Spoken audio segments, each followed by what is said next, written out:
सत्यनिष्ठा से शपथ लेता हूँ कि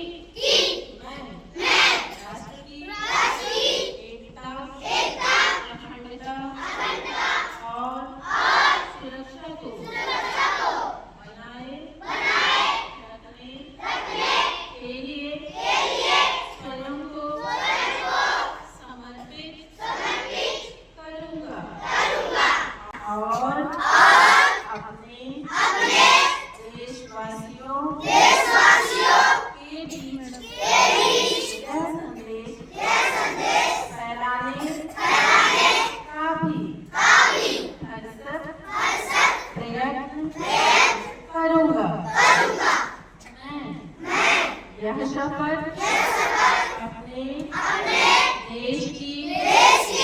एकता की भावना से ले रहा हूँ, जिसे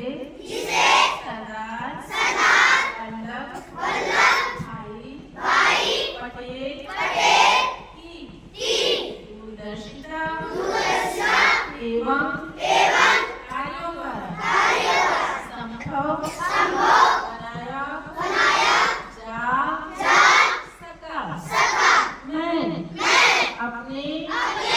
देश की आंतरिक सुरक्षा सुनिश्चित करने के लिए अपना योगदान करने का भी सत्यनिष्ठा से संकल्प करता